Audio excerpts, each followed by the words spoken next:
En el invierno de 1888, el territorio de Dakota era un lugar de belleza implacable y verdades duras. En aquellas tierras, la línea que separaba la vida de la muerte era tan frágil como una astilla de hielo. Esta es la historia de una mujer que se atrevió a cruzar esa línea. Era maestra de escuela armada con libros y una fe firme en la bondad humana. Cuando una tormenta de nieve intentó arrebatarle la vida a un niño lakota perdido, ella no se rindió. Lo rescató. Pero al hacerlo, encendió una hoguera de miedo y prejuicios en su propio pueblo.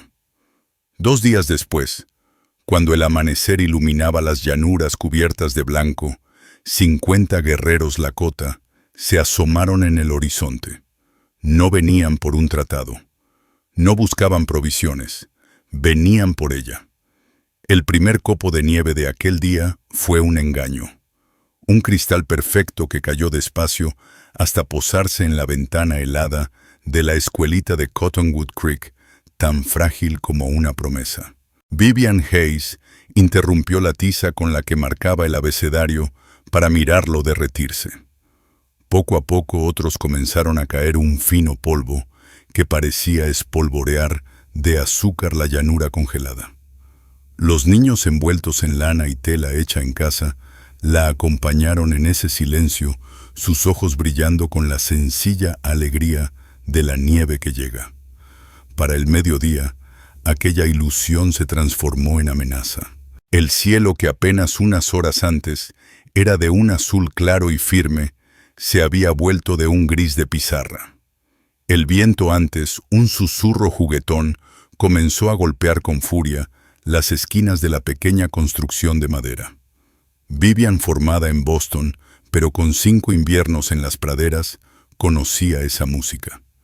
Era el preludio de una tormenta de nieve, de esas que no solo cubrían al mundo, sino que trataban de borrarlo. «Muy bien, niños», anunció con voz serena, pero firme, imponiéndose sobre el rugido del viento. «Recojan sus cosas. Deprisa ahora. Micah Thomas, asegúrate de que tus hermanitas estén bien arropadas. El viento hoy muerde como perro bravo». Ayudó a los más pequeños a colocarse abrigos y bufandas con movimientos rápidos y seguros. Vivian Hayes ya no era la misma mujer que llegó por primera vez a Cottonwood Creek. Aquella había sido una viuda cargada de luto, huyendo de la lástima sofocante de su familia en Boston, buscando un propósito en el oeste salvaje.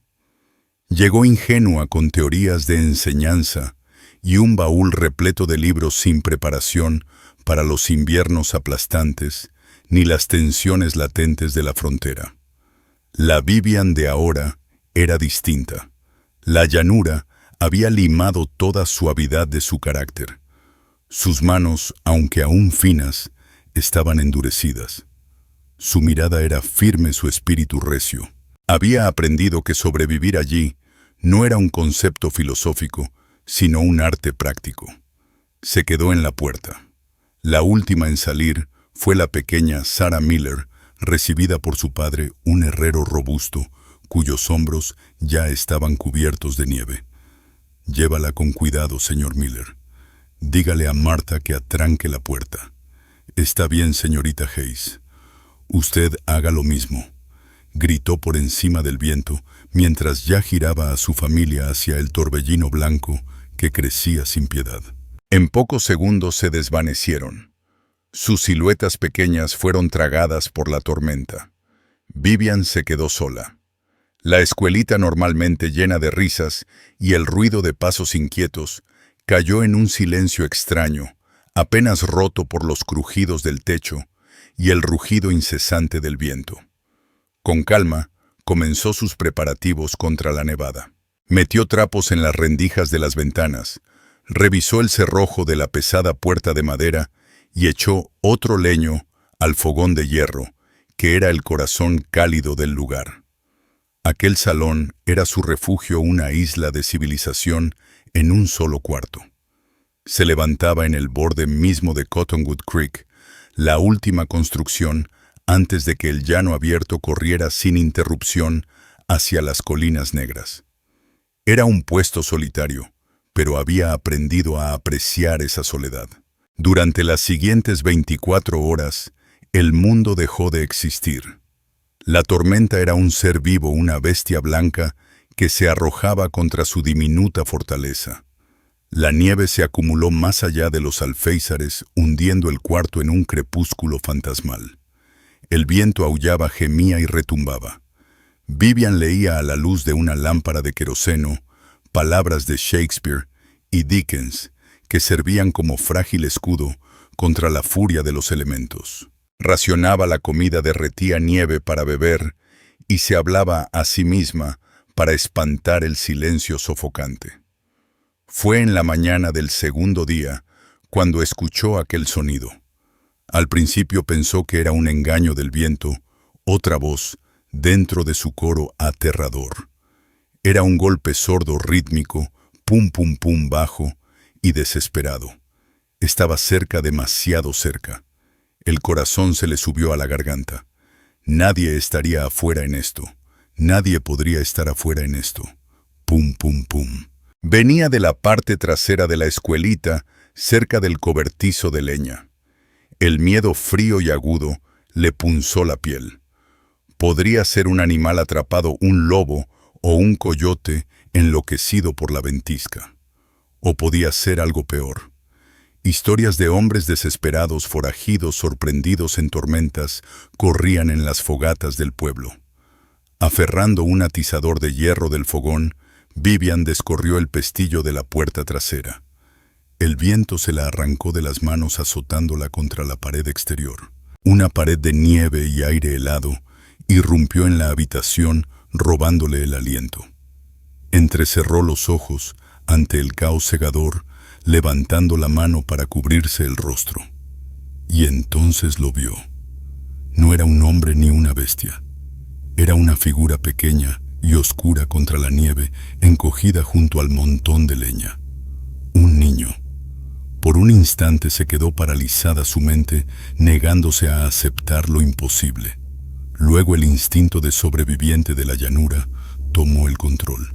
Se lanzó al montón de nieve que le llegaba a la cintura, olvidando por completo el atizador. El frío fue un golpe brutal, un choque que sacudió cada nervio de su cuerpo.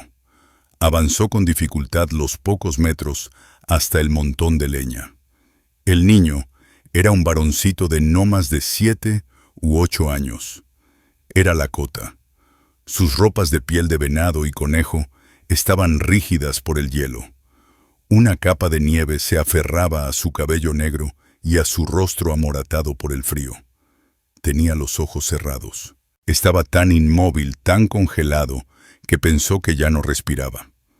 Su pequeña mano estaba hecha puño, sujetando las riendas de un caballito lanudo que lo cubría como estatua de desgracia, con la cabeza gacha y el pelaje endurecido por la escarcha.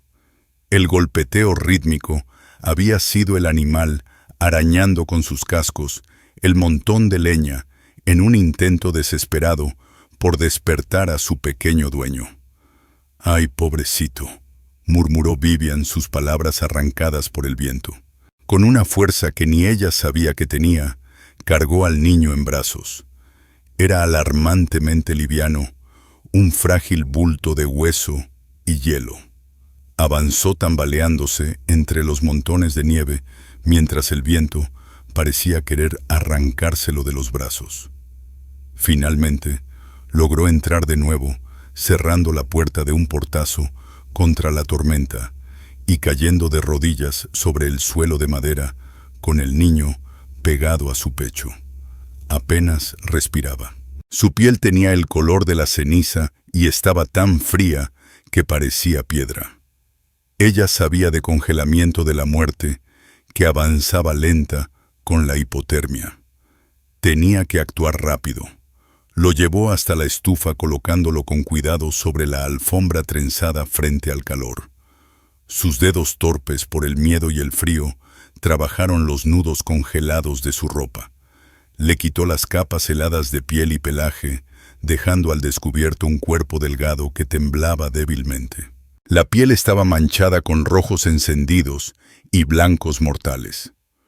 Usando nieve de un balde, comenzó a frotar sus brazos y piernas, tal como había leído que se debía hacer para reactivar la circulación sin dañarlo. El niño soltó un gemido gutural, el primer sonido que emitía. Era un lamento de dolor profundo, pero era señal de vida. La esperanza se encendió en el pecho de Vivian.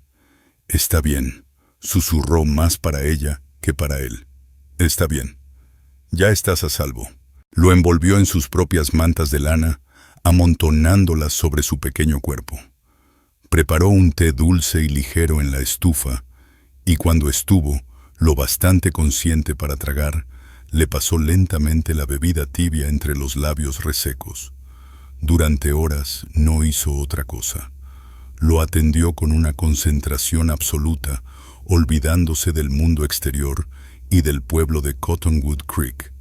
Nada más importaba, solo aquella vida frágil que titilaba frente a ella.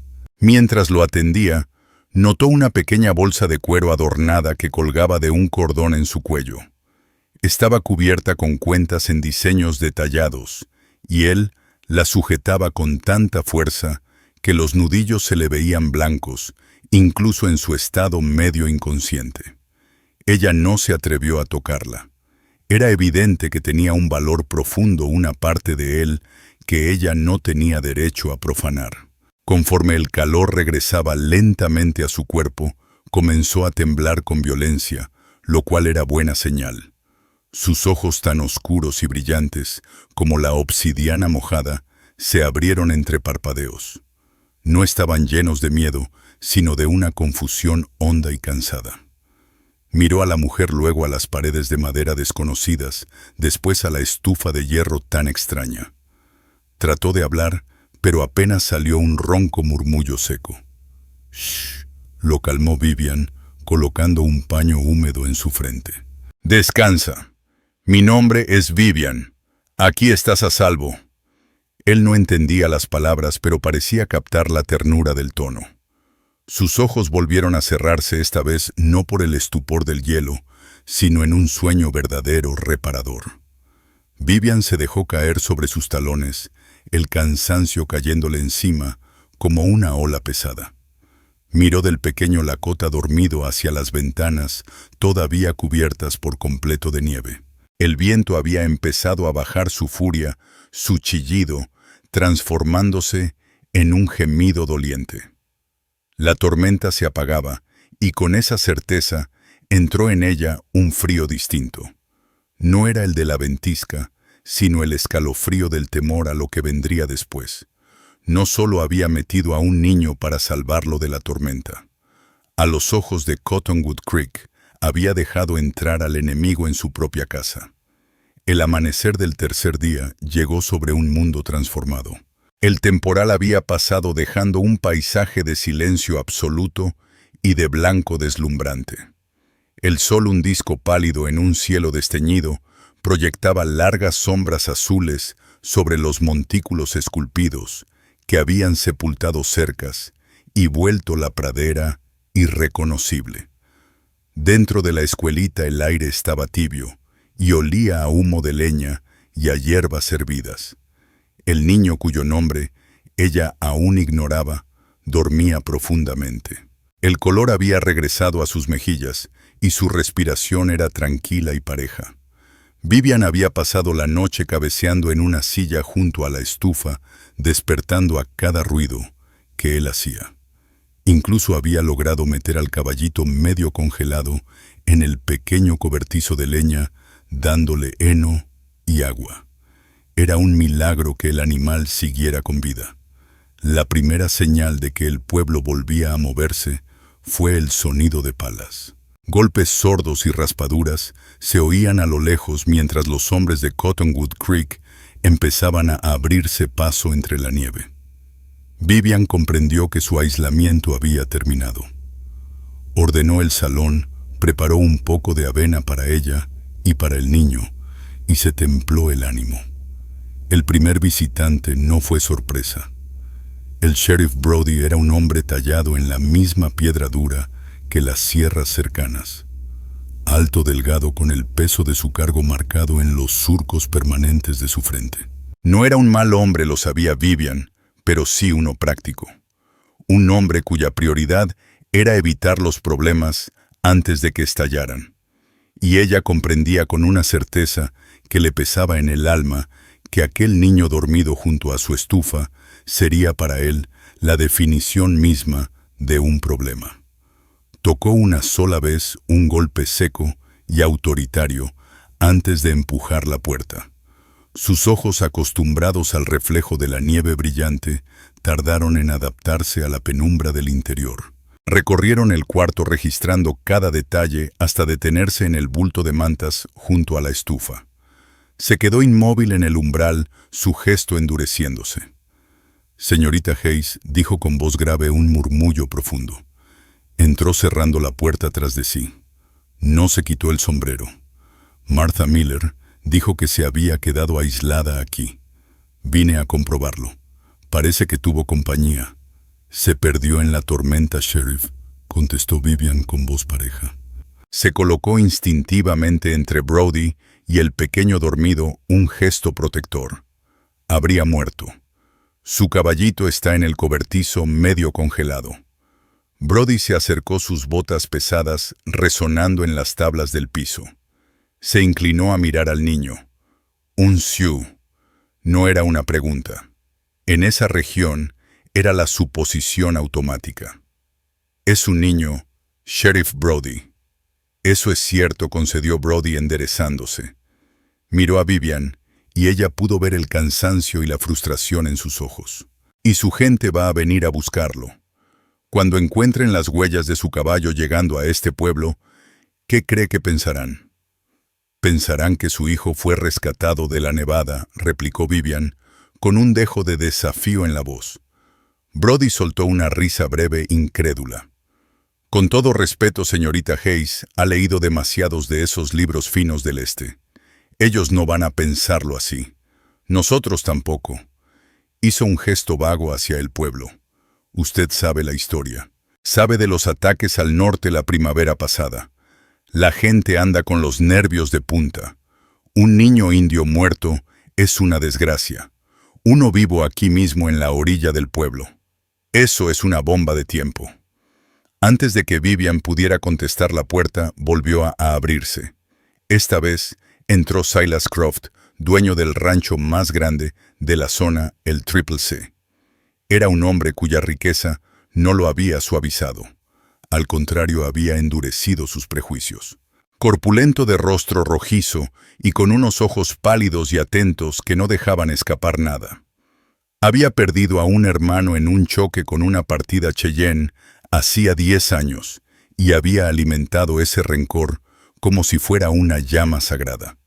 Lo acompañaban 2 de sus peones hombres, que parecían tallados en la misma piedra tosca y desagradable que su patrón.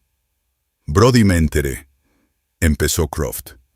Pero en cuanto sus ojos se posaron sobre el niño, su rostro se transformó con un veneno puro sin disfraz. Vaya al demonio.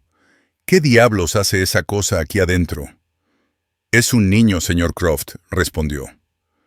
Vivian, su voz ahora tan filosa como el vidrio. Y esta es una escuela. Cuide sus palabras. Croft soltó una mueca burlona sin prestarle atención y giró hacia el sheriff. ¿Y qué piensa hacer al respecto, Brody?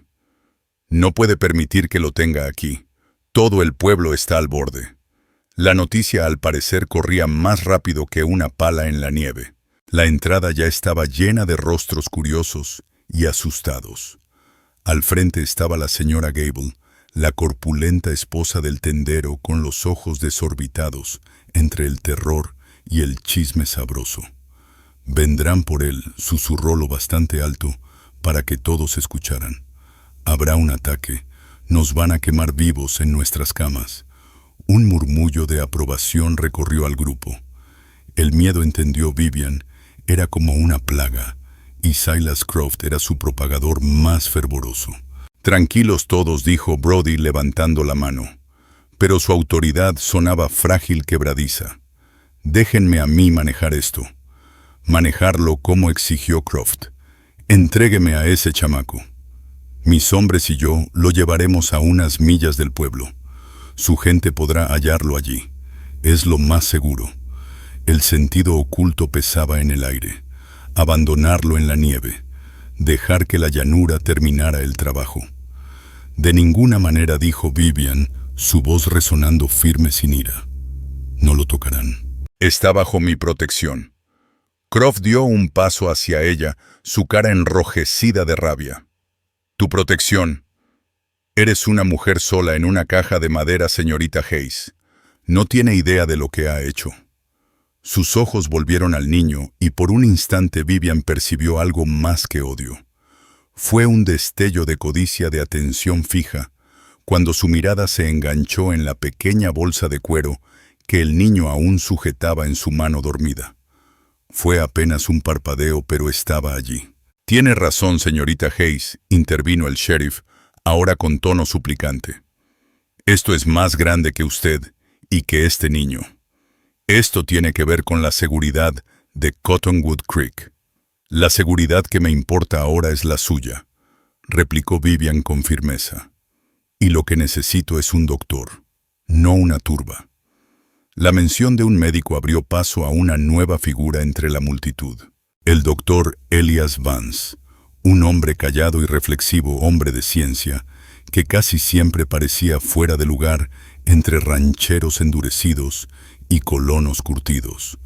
Traía su maletín negro y un aire de cansado profesionalismo.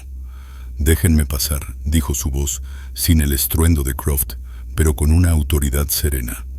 Entró al salón, sus ojos repasando la escena con mirada clínica. «Sheriff, Silas, ¿qué alboroto es este?» Sus ojos se clavaron en el niño y sin dudar se arrodilló. «Aléjese de él, doctor», advirtió Croft. «Está enfermo». El doctor Vance lo ignoró retirando suavemente las mantas.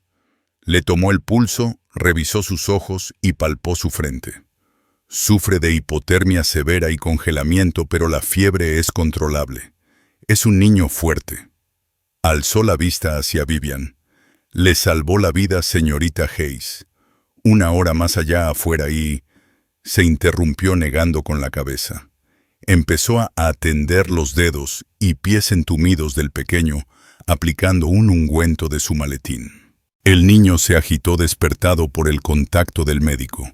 Soltó un llanto débil de miedo y dolor, aferrando la bolsita de cuero contra su pecho como si fuera su propio corazón. «Tocajaya. Tocajaya», gritó con los ojos oscuros abiertos de pánico.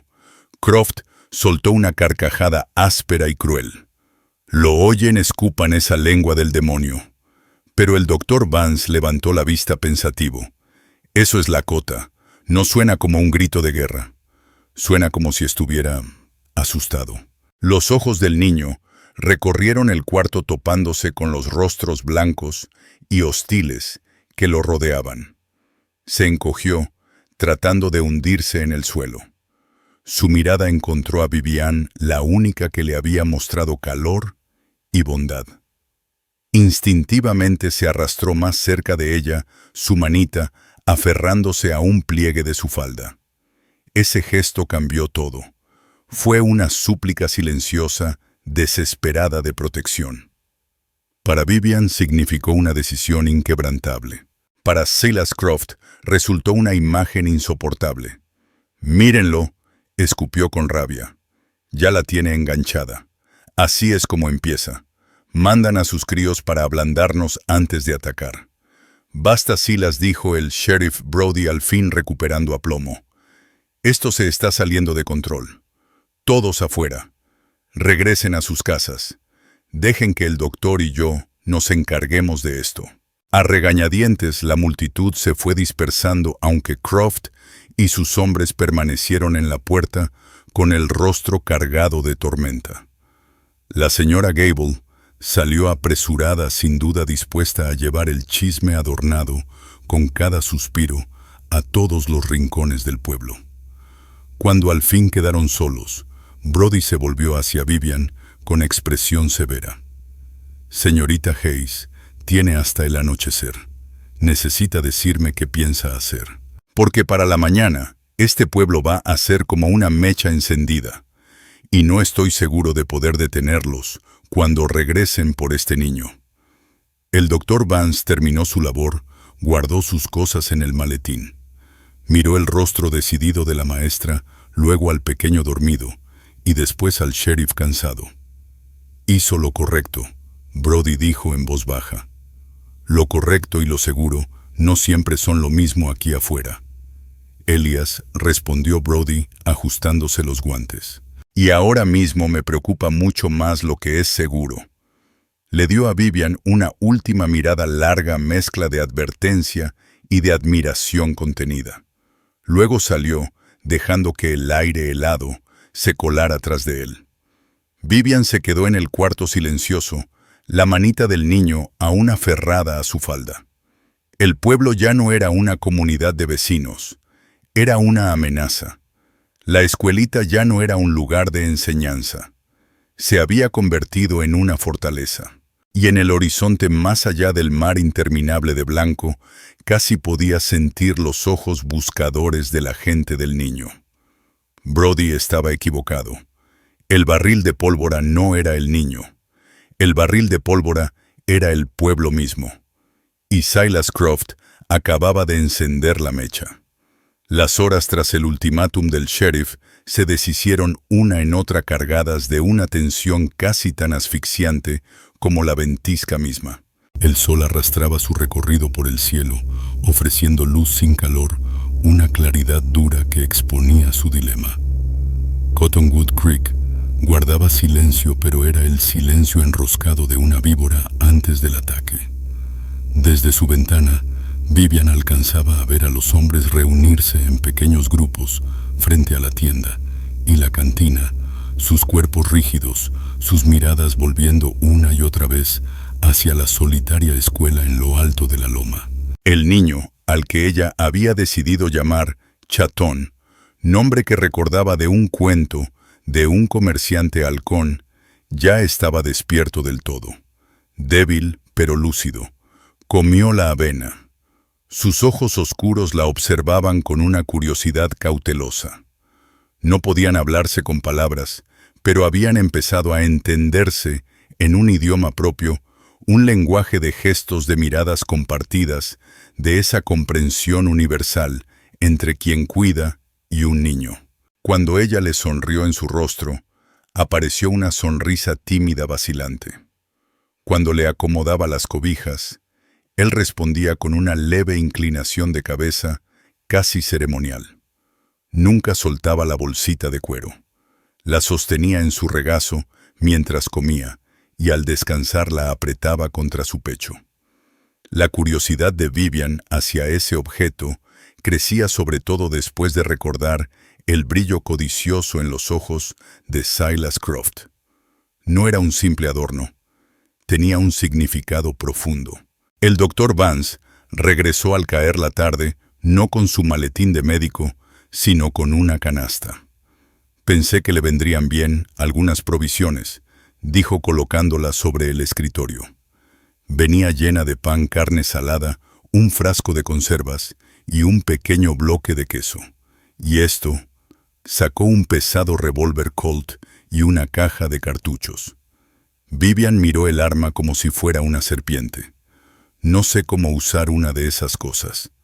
No es complicado, respondió el doctor Vance con tono grave. Apunta hacia aquello que no quieras que se acerque y aprietas el gatillo. Dios quiera que no tenga que usarlo, Vivian. Pero en el pueblo, la charla se está poniendo fea. Croft anda alborotando a la gente. Dice que ha perdido la razón, que pone en riesgo a todos por un salvaje. Es un niño, Elias, lo sé. Y usted lo sabe. Él suspiró pasándose la mano por el cabello. Pero el miedo es una enfermedad, y Silas Croft es su portador más peligroso. Está formando una especie de guardia ciudadana, así le llama. Dice que si Brody no actúa, él lo hará. Un frío le anudó el estómago a Vivian. Todo avanzaba más rápido de lo que había imaginado. ¿Y el sheriff Brody? Está atrapado en medio. Puso a 2 ayudantes frente a la cantina para contener el ambiente, pero es un hombre contra una marea de miedo. Me dijo que mandó un jinete esta mañana a buscar al destacamento más cercano. Pero son 2 días de viaje en buen clima. Estamos solos hasta entonces. Fueron interrumpidos por un golpe fuerte en la puerta. Era el propio Brody con el rostro marcado por la tensión. Entró y su mirada se clavó en el arma sobre el escritorio de Vivian. No hizo comentario alguno. Señorita Hayes empezó con voz baja y apremiante. Un ranchero que venía de Northridge me habló. Los vio. El corazón de Vivian golpeó con fuerza contra sus costillas. ¿A quiénes? A un grupo lakota pequeño, quizá una docena de jinetes. No iban armados para la guerra, explicó. Se movían despacio revisando la nieve de un lado a otro. Están buscando. Ya encontraron el rastro. Al escuchar el tono de esas voces, Chatón se encogió los ojos bien abiertos. Van siguiendo al pony, dijo el doctor Vance. Eso creo yo, también afirmó Brody. El rastro lleva directo a su cobertizo de leña. Llegarán para el amanecer, tal vez antes. Se volvió hacia Vivian con una expresión desesperada. Esta es su última oportunidad, señorita Hayes. Déjeme llevarme al niño. Yo cabalgaré a su encuentro. Les explicaré lo ocurrido. Es la única forma de evitar que la turba de Croft y una partida de búsqueda lakota terminen encontrándose aquí en su puerta. Era una oferta tentadora. El camino lógico sensato. Pondría el peligro sobre los hombros de Brody y no sobre los de ella. Pero luego miró a Chayton al terror en sus ojos, mientras observaba al sheriff de rostro adusto. Él no entendía las palabras, pero comprendía que esos hombres estaban decidiendo su destino. Entregarlo incluso al sheriff era traicionar su confianza. Él había creído en ella, y había algo más. El gesto de Croft. Ese interés malsano por la bolsita que el niño llevaba consigo. ¿Qué pasaba si el plan bien intencionado de Brody fallaba? ¿Y si Croft y sus hombres lo seguían para aprovechar la ocasión? No, sheriff, dijo Vivian con la voz temblorosa pero firme. Él se queda aquí, conmigo. Cuando su gente llegue vendrán hasta aquí. Verán que está vivo y abrigado, que ha sido cuidado. Ese es un mensaje de paz. Entregarlo a un extraño en medio de la pradera podría verse como una amenaza, como una trampa. Brody la miró incrédulo. ¿Va a convertir esta escuelita en el punto de encuentro, señorita Hayes? Eso es un suicidio. No lo corrigió ella. Es confianza. Es lo único que tengo para ofrecer. Es una mujer terca, Vivian Hayes, dijo Brody sacudiendo la cabeza. Se le notaba abatido. Está bien. Hágalo a su manera. Pero no puedo protegerla. No de verdad.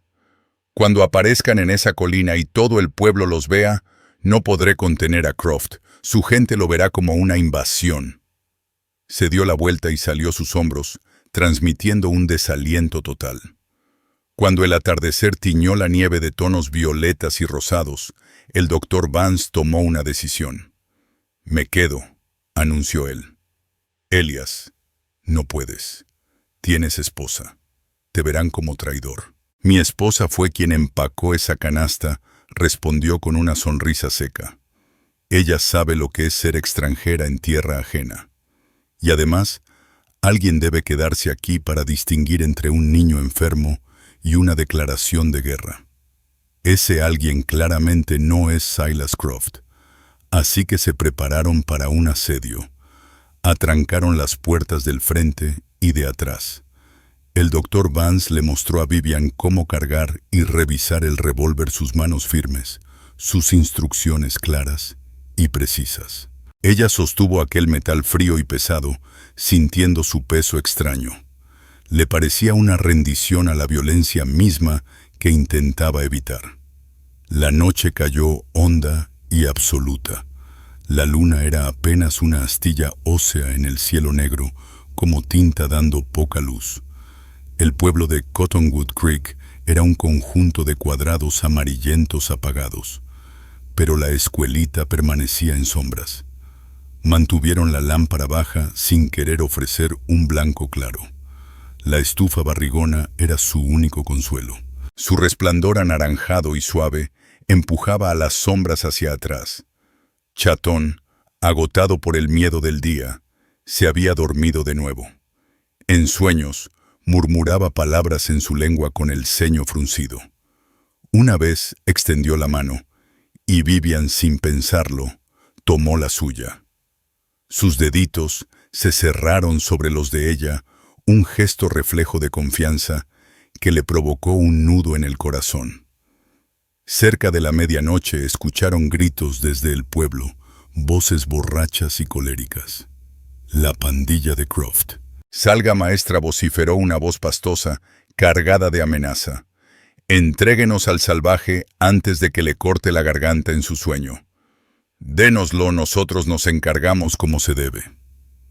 Vivian y el Dr. Vance se apostaron junto a las ventanas espiando por pequeñas rendijas hacia la oscuridad. Alcanzaron a ver un grupo de unos 15 hombres, algunos con linternas, otros blandiendo rifles. Eran una masa oscura tambaleante en el límite de la propiedad de la escuelita, detenidos solo por la solitaria figura de Brody, que permanecía con la escopeta colgando floja a su costado. «Regrésate a tu casa». Silas tronó la voz de Brody clara y firme en el aire helado de la noche. «Estás borracho y actuando como un tonto. Aquí no hay nada que ver». «No somos tontos», gritó Croft de vuelta con la voz espesa de furia y whisky.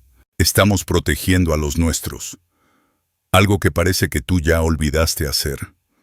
Brody, Ella está ahí adentro con uno de ellos, los mismos que le clavaron una flecha en la espalda a mi hermano». Escupió a alguien y el ambiente se tensó hasta casi romperse. La turba lanzó insultos y amenazas. Brody se plantó firme un muro cansado, pero inquebrantable de legalidad. Tras lo que pareció una eternidad, Croft pareció entender que Brody no daría un paso atrás, y que asaltar la escuelita significaría cruzar un límite sin regreso, disparar contra un sheriff juramentado. «Esto no se ha acabado», Brody, gruñó Croft. «Cuando sus parientes aparezcan en esa loma, no vengas llorando a nosotros cuando empiecen los tiros». La multitud se fue retirando sus linternas, agitándose sus murmullos furiosos, perdiéndose rumbo a la cantina. Vivian soltó un aire que no sabía que había estado conteniendo. Sus manos temblaban.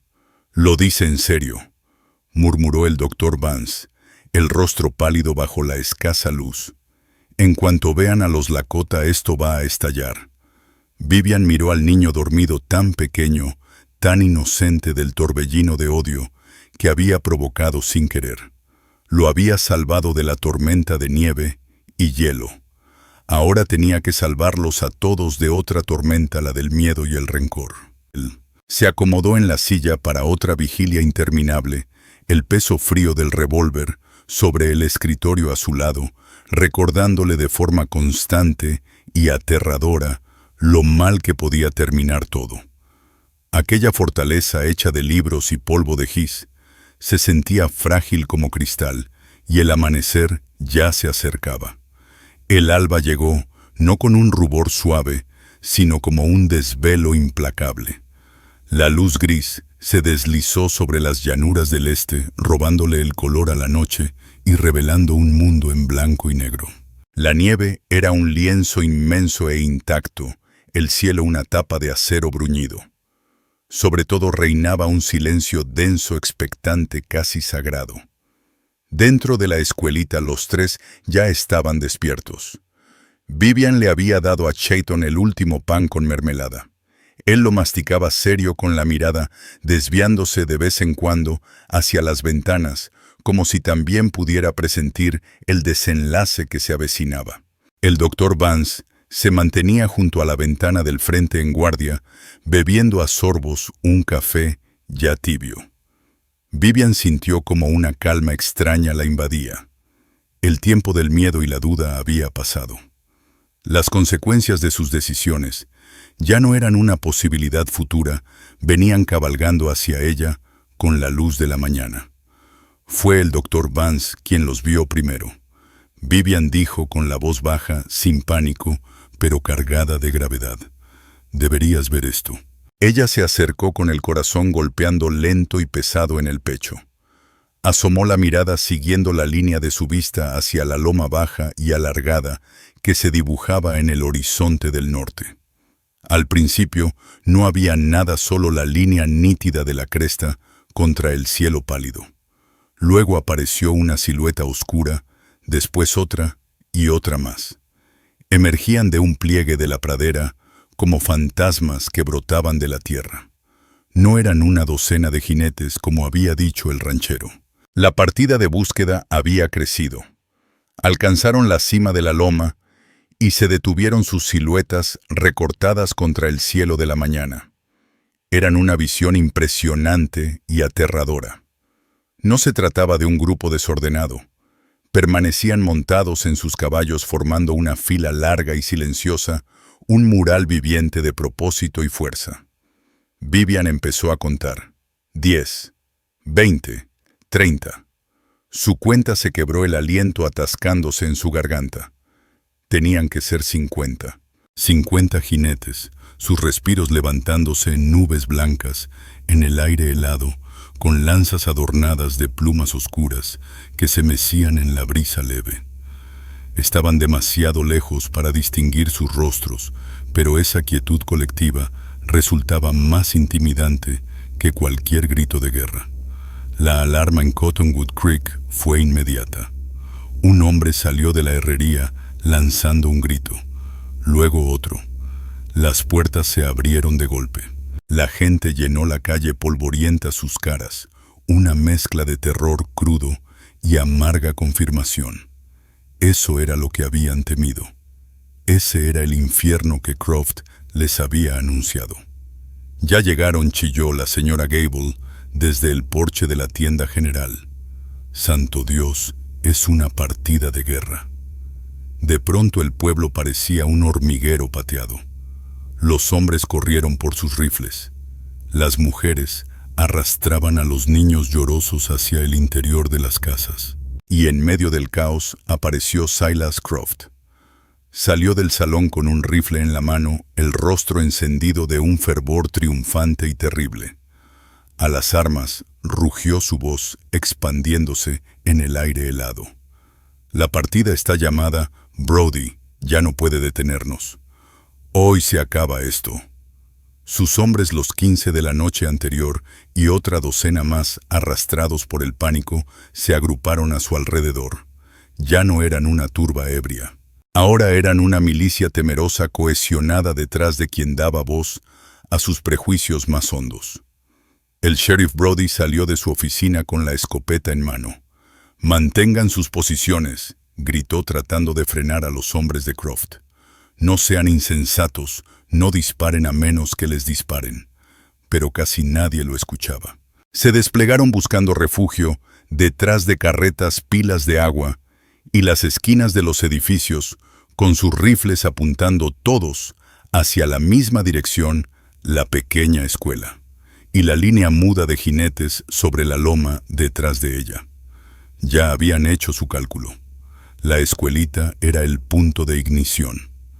Vivian Hayes era para ellos la traidora que había traído esa desgracia.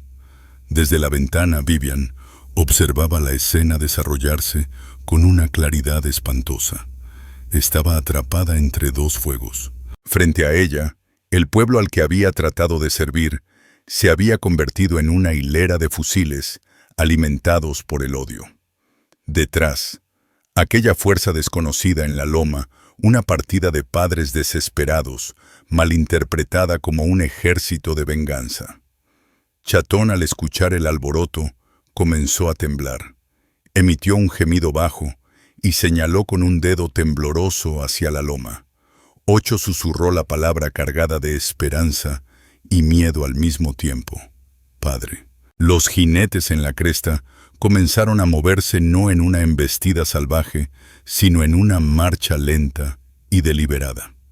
Descendieron de la loma y se fueron desplegando formando un amplio semicírculo abierto con la clara intención de rodear la escuelita. Para la partida de Croft, aquello parecía una maniobra clásica de flanqueo, el anuncio de un ataque. «Ven», vociferó Croft desde atrás de una carreta de forraje. «Nos están cercando, prepárense. No disparen, maldita sea, no disparen», rugió Brody, su voz cargada de desesperación. Dentro de la escuela el Dr. Vance miró a Vivian el rostro lívido. «Esto es el final. En cuanto se suelte el primer tiro, este valle entero se llenará de sangre. La de ellos o la nuestra no hará diferencia». Vivian miró el revólver sobre su escritorio. Luego miró el rostro aterrado de Chatton. Miró hacia el pueblo, dispuesto a matar en nombre de la seguridad, y hacia los jinetes que habían venido por un niño perdido, a punto de ser recibidos con una lluvia de balas. Su decisión la había tomado 2 días atrás, cuando cargó en brazos a un pequeño congelado en medio de la tormenta. La reafirmó cuando se negó a entregarlo al sheriff. Ahora debía llegar hasta el final, fuera cual fuera el desenlace. La cadena de malentendidos tenía que romperse y solo había una persona capaz de hacerlo. «Quédate aquí con el niño», dijo a Vance con voz firme. «Atranca la puerta detrás de mí. No la abras a nadie más que a mí». «Vivian, ¿qué vas a hacer?», preguntó él, los ojos abiertos de alarma. «Voy a detener esto», respondió.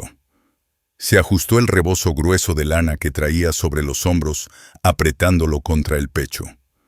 Le dedicó a Chatón una última sonrisa serena que en realidad no sentía. Luego caminó hacia la puerta. No tomó el arma.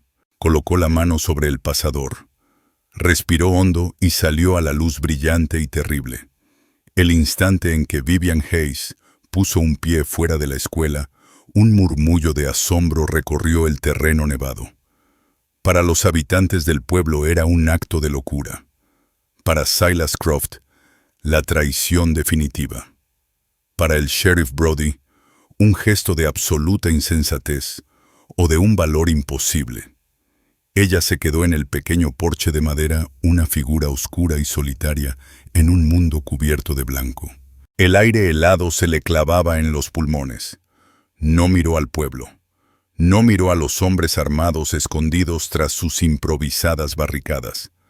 Mantuvo la mirada fija en los jinetes que se acercaban.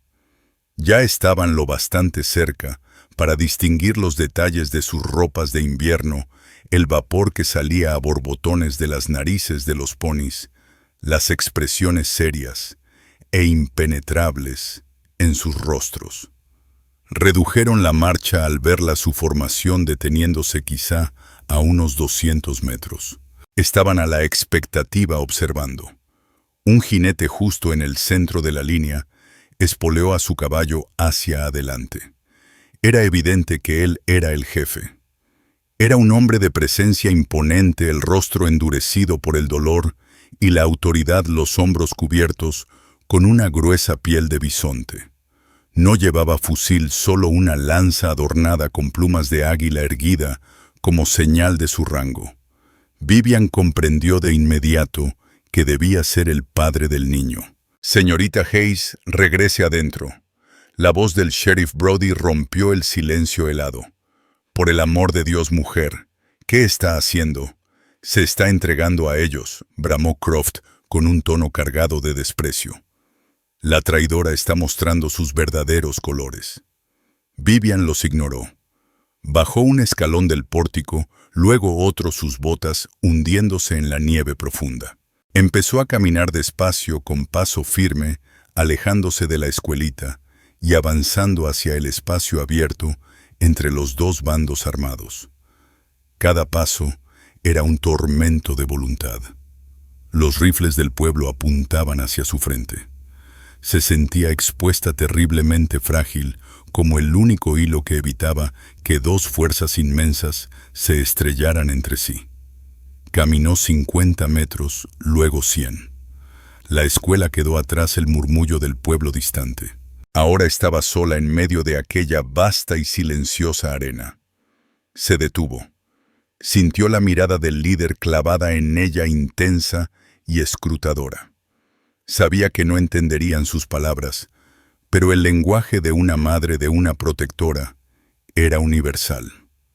Levantó sus manos vacías, palmas abiertas, un gesto de paz reconocido por todas las culturas en esa frontera dura y despiadada. Después giró la cabeza lentamente y miró hacia la escuelita. Señaló en esa dirección. Luego llevó la mano a su pecho. Hizo el movimiento de mecer un niño entre los brazos, el gesto eterno de acunar. Después señaló de su corazón hacia el jefe, enviando un mensaje claro y sencillo. Tu hijo está a salvo. He cuidado de él. El líder la observó, el rostro inmutable. Durante un instante eterno y sofocante, nada ocurrió. El silencio se tensó frágil como cristal, y entonces a su espalda se oyó el sonido que más temía. «Es una trampa», rugió Silas Croft, su paciencia y paranoia desbordándose al fin. «Les está dando la señal, abran fuego». Un solo disparo de rifle quebró la quietud. No iba dirigido contra los Lakota. Fue un disparo de advertencia lanzado al aire, pero bastó para romper la frágil tregua. Los guerreros Lakota bajaron de inmediato sus lanzas, sus cuerpos tensándose para la embestida. Los hombres del pueblo levantaron los rifles a los hombros, apuntando. No el rugido de Brody fue pura furia. No disparen, malditos insensatos. Pero ya era tarde. El pánico se había apoderado de todos. Justo cuando estaba por sonar un segundo disparo, la puerta de la escuelita se abrió de golpe. El doctor Vance apareció cargando a Chayton en sus brazos, envuelto en un grito.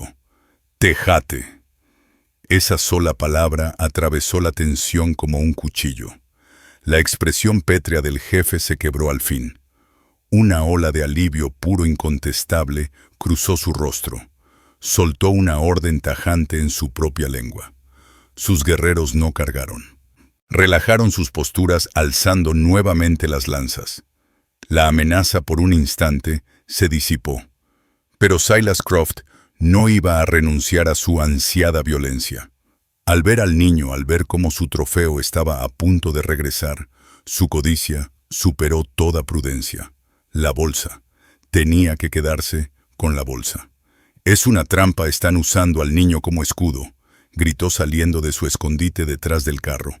No apuntaba contra los Lakota. Corría directo contra el doctor Vance y el pequeño con el rostro transformado en una mueca de locura.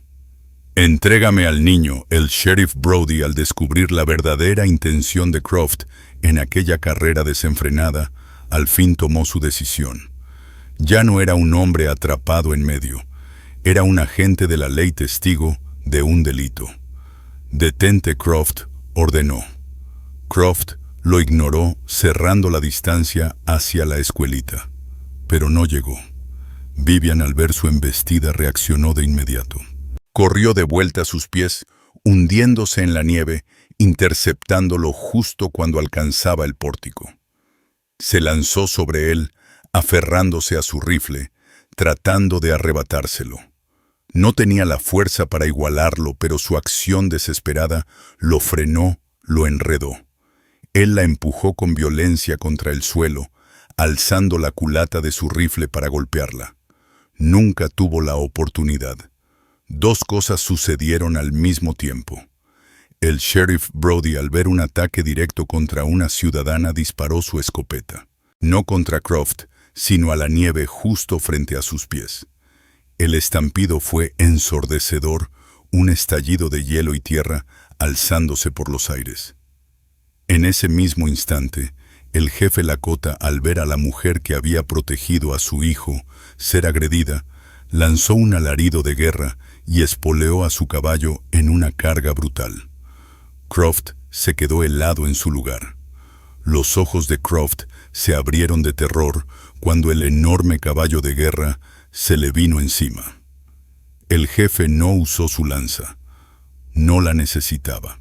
Se inclinó desde la montura y con un solo movimiento de su brazo, poderoso, le soltó un manotazo brutal en la cara. El golpe lo lanzó de espaldas contra un banco de nieve, su rifle volando lejos de sus manos. Silencio. El líder contuvo a su caballo junto a Vivian, el pecho agitándose. Miró hacia ella, luego al rostro aturdido de Silas Croft, y después al arma tirada en la nieve. Descendió del caballo con una fluidez imponente. Caminó hasta Croft, que estaba siendo obligado a levantarse por un sheriff Brody con gesto sombrío. El jefe Lakota clavó su mirada en los ojos de Croft, luego señaló a Chayton, que en ese momento se reencontraba con dos guerreros. Señaló a Vivian, tendida aún en la nieve, y después al rifle de Croft. Su mensaje era claro, un relato contado sin compartir palabra alguna. Ese niño estaba perdido. Esta mujer lo salvó. Tú intentaste matarlos a los dos. Le dio la espalda a Croft, un gesto de desprecio absoluto, y caminó hacia Vivian. Le tendió la mano. Ella la aceptó y él la levantó con una suavidad inesperada. Le dijo algo en lengua lakota, su voz grave y profunda. Ella no entendió las palabras, pero el tono transmitía respeto, un reconocimiento de deuda. Luego fue hacia su hijo. El pequeño corrió a sus brazos, hundiendo el rostro en la piel del abrigo de búfalo de su padre. El hombre lo sostuvo fuerte, un reencuentro silencioso y poderoso que todo Cottonwood Creek presenció. Después de un instante, el padre tomó con cuidado la bolsa de cuero que colgaba del cuello del niño. No la abrió. La levantó en alto para que todos la vieran y señaló hacia las lejanas colinas negras. Pronunció una sola palabra que resonó en el silencio Macaush. Tierra, susurró el doctor Vance a Vivian. No es un mapa del tesoro. Es el mapa de sus tierras sagradas de invierno. Las mismas que el gobierno asegura que no existen. Croft lo sabía. Por eso estaba tan obsesionado. La codicia, el odio, todo encajaba de golpe.